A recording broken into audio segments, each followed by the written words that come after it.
Welcome to Archant Towers. I'm Chris Lakey. This is Paddy, Davitt, the man in the know, and the red hot news is that January the 25th is the new transfer deadline day. Certainly as far as Norwich City are concerned. It was all action today. We've just caught our breath, but let's just catch up with a couple of things here. 3 signings. Onel Hernandez. Only the 3, is it? Only the 3. Okay. We have somebody, I've got Jim White's phone here just in case. Onel Hernandez was number 1. Dennis Srbeny, number 2. Yeah. And just as we thought it wouldn't happen, Moritz Leitner put, well, I suppose he put pen to paper a little bit earlier, but was announced as signing number 3, January the 25th. Have you got your breath back, Paddy? Just about, my friend, yeah. It's been a bit panicked, to put it mildly. Did you expect all this in one go? Because it doesn't happen very often. We've had a few pairs of new signings over the years, but yeah. I don't recall 3 for quite a while. It's no, I can't remember 3 in one hit. No, as you rightly said, it does feel like a deadline night, really, in terms of the frenetic nature of it. I think, obviously, they're not names we didn't expect, because I think in the last day or two it's become clear that they were looking to do these 3, but to actually decisively get them over the line, capped by this guy Leitner, who, his pedigree there. I'm just reading the quotes and the background on the Champions League bench at Wembley for Dortmund. Yeah, he stood out like a bit of a sore thumb. Yeah, a little bit. Yeah. Champions League finalist. And for whatever reason, it hasn't worked out from Augsburg so far. He hasn't played a game this season. I'm pretty sure in saying so. That will take a little while for him to get up to speed. But pedigree-wise, I mean, Farke's saying this guy has unbelievable potential, and he's hoping to bring it out of him. We've seen the impact that Tom Treibel's made, another one who was unheralded, Zimmerman, in the same mould, a guy from Germany who hasn't really pulled up any trees until he got here, and both of those, I think most Norwich fans, if polled, would say they've really shown that they can operate in the Championship. If all 3 of these come off, then it could be an exciting few weeks. What do we know about Moritz Leitner? Position, age? I mean, we know he was ex-Borussia. What position? Leitner. Yeah. By all accounts, he's more of an attacking midfielder, which will be interesting, where you actually fit him into the equation. But again, you'd expect to be another technically proficient operator, very very similar to Treibel from the initial reports.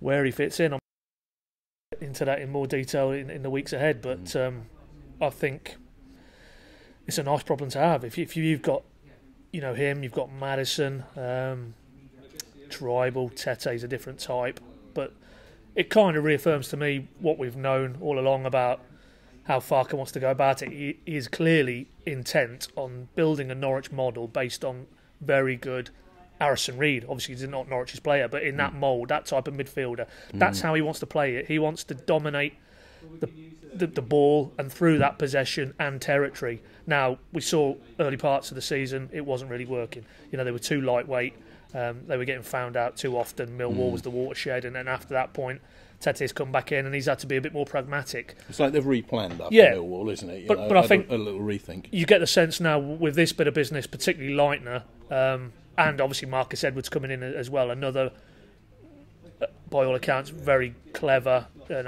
technically modern type of footballer, that the next stage of the development almost is we've got maybe the physicality we need now with the Tetes, the Zimmermans, obviously, Hanley, Raggett, closer to a lesser extent. And if you've got that base, because obviously we all look at the goals for column, they're not scoring enough goals, and by definition they're not creating enough chances to score the goals. So that for me is almost okay. Now we've got a base level to work with if you're Daniel Farke, and it's can we now develop that? And clearly a guy like Leitner with his pedigree is a step in that direction. And of course it segues nicely onto what everybody has wanted to see, more attacking players. Dennis Srbeny, please forgive me if I've got that completely wrong. Srbeny, I think, because I like Srbeny in, but there we go. But Dennis Srbeny and Hernandez. I mean, Hernandez is a winger, can play on both wings, got a bit of pace, gets the ball down and creates, I think is a phrase I saw somewhere today. Hernandez. Yeah.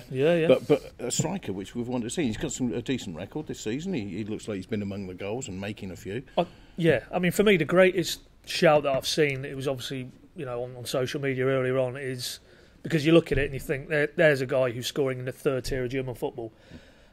Now, the third tier of English football is a guy at Peterborough who you know all about. Oh, yes. Bearing in mind, this man is a posh fan to his core, Mr. Marriott. Yes. Now, he's prolific at that level, Yeah. and I've seen McAntony on Twitter. He's not averse to a tweet or two. I've seen him in this window talking up Marriott and saying 5 to 7 million. Yeah. So there you go. There's your 7. There you go. Yeah, in your view, 7 would be cheap, but. Just to draw a parallel, a guy prolific in the third tier of English football, 7 million. And also Premier League teams want him, so they'll identify that. So exactly. There's nothing wrong with getting a third tier German. No, exactly. If you want to draw a parallel, this guy is the top scorer, I think, in that league for a team who were top of that table. So that tells me, and he's 23 years of age, so he's only going one way. He's clearly blossomed in the last sort of 18 months or so. He was prolific at his previous club, and I think I saw the interview with him on the club today. His website, 9 goals, I think he said, and 11 assists. Assists, plenty. And the only games that team have lost were when he wasn't in the side this season. So, and I liked his interview as well on the official site earlier on. He strikes me as a very self-assured, confident, believes he can step up to this level. He's back in his own ability. And of the 3, I think he's probably going to be the most immediate impact. Leitner, if he hasn't played all season, I think he said in his interview, to be fair, he's going to take time to get up to speed. Hernandez is just coming off a midwinter break. The second tier in German football have only just got started in the last few days, whereas your guy Srbeny. So you say? Yeah, Mr. Srbeny. Dennis will be a menace. Yes, is I think he's been playing. I think he's been playing. I don't think the third tier. I don't think whether they don't have as long. That's good. It's the striker that's more ready than the others, and that as well, because clearly Norwich at the top end of the pitch isn't working. No. Nelson Oliveira is 1 goal in 7 going into this Saturday at Brentford. So of the 3 right now sat here Thursday evening, who would be likely to see at Griffin Park? For me, it's Mr. Srbeny. Yeah. Can we just make a point about Onel Hernandez? Been playing in Germany, but Cuban. And we think which you're quite excited about. I'm very excited about this. Why are you quite excited about it? Because I don't think a Cuban has ever played in English football before. And I'm pretty sure somebody's going to prove me wrong there, but Google can't help. So maybe he has, maybe he hasn't. He's certainly the first Cuban who will play for Norwich City. He'll be the 32nd overseas nationality player.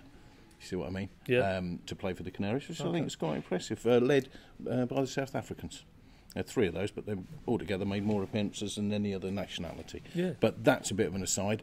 Can we just step away from the new boys? Because this is obviously January. It's while we were talking about them, there are obviously other players on the agenda, probably outgoing. Now we've had January's going to be full of James Maddison, but we have Marley Watkins. We have. We probably ought to address that first. Yeah, there's a few. I mean, obviously, I just broke off their leg because we've got a few of these questions, asking about the Watkins scenario and where that leaves him, because obviously Hernandez, Farker himself has said today in the quotes, he can play right, he can play left. Bearing in mind when Daniel came out last week and questioned Marley's attitude, you would have to say that Hernandez is clearly above him in the pecking order. He's already allowed Wiltshire to go out. Now he's brought in Hernandez. Bristol City are clearly interested, which is no great surprise, given Lee Johnson worked with Watkins at Barnsley, I believe.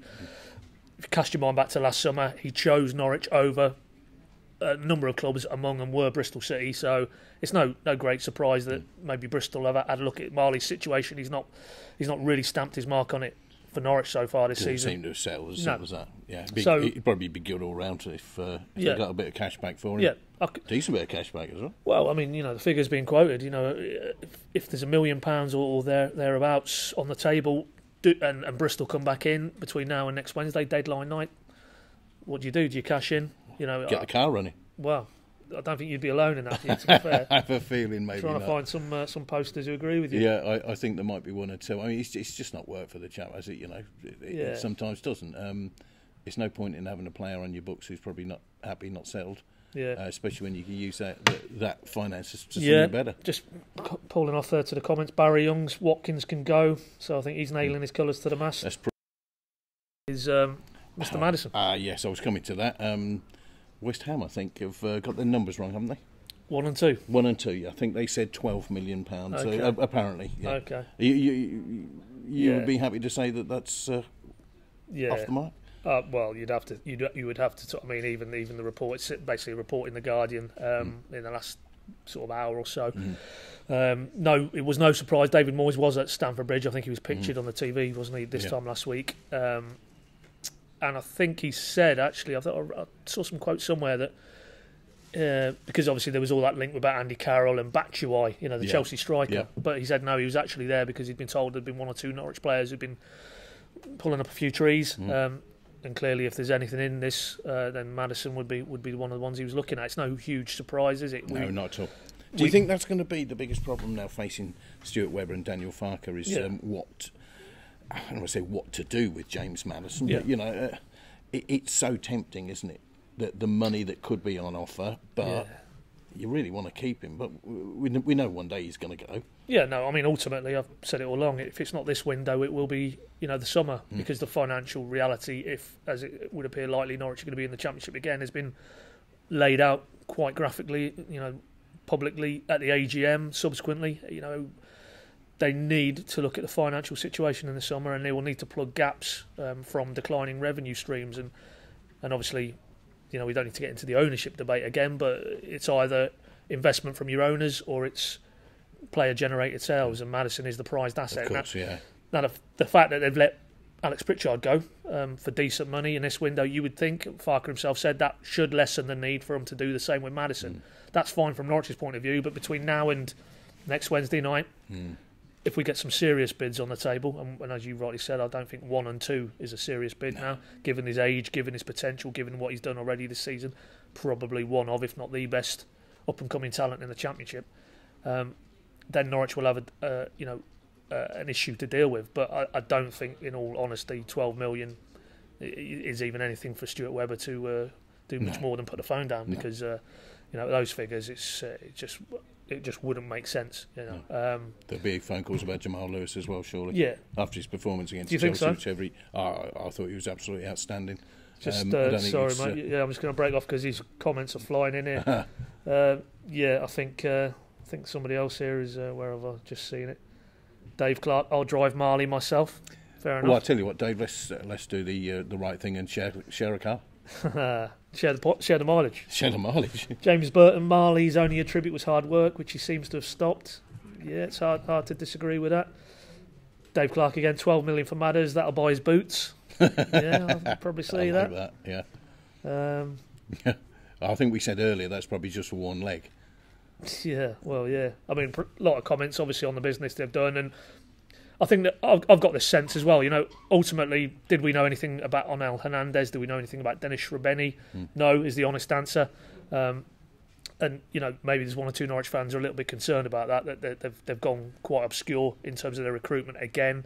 But ultimately, why are they going into the German market? A, because they know it quite well, I think it's safe to say, with Farke and Webber. But B, probably more importantly, given the financial situation, value for money. Yeah, of course. If clearly both deals today are undisclosed, but it's been widely reported. Hernandez 1.7 million there or thereabouts. Srbeny, the thick end of $1 million. And just to repeat ourselves, we're talking about the guy at Peterborough, similar type of pedigree, you would say, and you're talking 4 or 5 times that amount. That's why, given the shrinkage in what the money they've got to play with, they've got to be creative and they've got to go into that market. Yeah. I think there's the City fans have become, I wouldn't say more realistic, but more understanding of where the club is at the moment. Yeah. And accept this is what it's got to be. I mean, I'm sure they'd like to buy a Dean Ashton or a Robert Earnshaw, Bradley Johnson maybe, but business is business, and they haven't got a lot to play with at the moment. So you need people who can identify good, suitable players. Not an easy job. I mean, most managers always say recruitment is the biggest problem they face, the biggest difficulty. Yeah, it's not easy putting the team out on a Saturday. It's getting the right players to do that. So it's not easy. I suppose we have to bear with it. See how it works. It can't be done overnight, although some football clubs think it can. Yeah. Which is why we're into, God knows how, 25 managers lost their jobs in football so far this season. 8 in the Premier League, probably. I don't know. I don't look as far as the Premier League. It's never really bothered me too much. Yeah, but I mean, on this point of obscure players, I mean, Jonathan Parker. Had anyone heard of Zimmerman or Tribal? Yes, yeah, that's true. You wouldn't give them up now. Yeah, that's absolutely. A fair comment. Yeah. Grant Holt, he was an unknown. Says. I don't know. He wasn't to me. Lorna. Says Lawn. You're not having that? No, I'm not having it. He was an unknown. I wouldn't say unknown, but I mean, he was doing it at a lower level, wasn't he? I think a lot of people probably thought Grant Holt was where he would finish his career, and it was at Shrewsbury, wasn't it? But, I do remember him because I remember him and his tackles. GH. He had the Paul Scholes book of tackles sometimes to me, but what a fantastic player. You wouldn't mind picking up one like him now. Well, this is it. Oh, this is it. Was it 4 in the region of 400? 400k? I think it was, yeah. Signed by Brian Gunn. Unbelievable. Well, yeah, exactly. Yeah. But by the way, let's go back to Onel Hernandez. Yeah. This has nothing to do with Cuba. I'm off that now. There's just no revolutions here and all that sort of thing. The new Huckabee? Somebody say? Yeah, well, yeah. I mean, some of the fan reaction was along that lines. The man himself, fair enough. He's more than entitled to. Said, let's see him kick a ball first. Yeah, absolutely. I agree. Not many people could kick a ball like DH. So, but if you've got pace, pace is when you get a player with pace. What the other defenders do. This twisted blood time, as somebody once said. If they've got that, it's such a dangerous weapon, isn't it? And the reality is, having watched Norwich most of the season, and again, risk of repeating myself, the lack of goals in the final third, they've been too predictable. The pass, too lateral, too much in front of, particularly at Carrow Road. Any season ticket holders or any casual fans have gone to Carrow Road this season. It's frustrating at times because the build-up is so patient, so deliberate. Whereas you inject a little bit of pace. I mean, you'd say Josh Murphy has pace, but the nature of the way Norwich play at home... doesn't get to use it. No, whereas away from home, we've seen that Arsenal springs to mind, the counter-attacking threat. But you can imagine with a guy like Hernandez in the side, you're under a little bit of pressure. You hit it long, and this guy, all the clips I've seen, he has some searing pace. And he looks like he knows how to finish as well, but I would guess... a note of caution because Marley Watkins' showreel would indicate that he had similar attributes and it hasn't worked for him. So you would say with all three of these deals brought in today, there's that element of risk. But then any signing you make, in the window or any window, as an element of risk. We've all seen those who it doesn't come off for. I suppose if you buy 3 players, if one of them proves to be very effective, then you're not doing too badly. I think that's probably even the ratio. Alex Ferguson had a few flops in his time, usually in the goalkeeping stakes, but there you go. Here we go, Lakers, another one. Steve Wells, do you think we will buy Angus? I know that 99% of the people would say yes, please, but there's a Manchester City manager, and there's Angus Gunn himself. Yeah. He's a good keeper, and he's obviously got a massive fondness for Norwich City, as has the family, and it's a fantastic relationship. Angus Gunn has to think whether he's a Premier League goalkeeper, an England goalkeeper, and loyalty to Norwich City won't get him into the Premiership as easy as it will probably staying with Manchester City. And he looks like he's a Premier League keeper to me. You can't be loyal for that long. And I mean, if Norwich got promoted, then I think poor old Angus... I don't know what he'd be thinking. It'd be really difficult for him because I do think he's very loyal, but he comes across as a very level-headed man. He's got his dad who's been in the game for a long time as well. Yeah. They're going to act sensibly, and I don't see it personally. No. I'd like to, but it's a great story. Yeah. But I don't see it. I think the reality is, as you rightly say, the guy is showing everything to illustrate why Man City have brought him in at such a young age and developed him and nurtured him. He's too good for the Championship. That's the brutal reality, because he's only going to go one way now. He's such a young man. First full season of professional football. He's proven not a problem. Took it in his stride. And he's only going to get better. So if he's only going to get better, then clearly his level is higher than the Championship. Yeah. So I'm afraid if Norwich remain in the Championship, I don't see any scenario where Angus Gunn is at Carrow Road next season. I think they've done really well to have him for a year. Good luck to him. Be nice if one day in the future it might happen, but good. I mean, it's been good for him, but he's been good for Norwich and vice versa. But I think, you look at Remy Matthews. He's out gaining experience at Plymouth, and they obviously clearly think a lot of him. They gave him a new contract earlier in the season, so you would think Michael McGovern's probably not earmarked as the number one as he moving forward. So maybe it's Remy Matthews to come in and stake a claim next summer.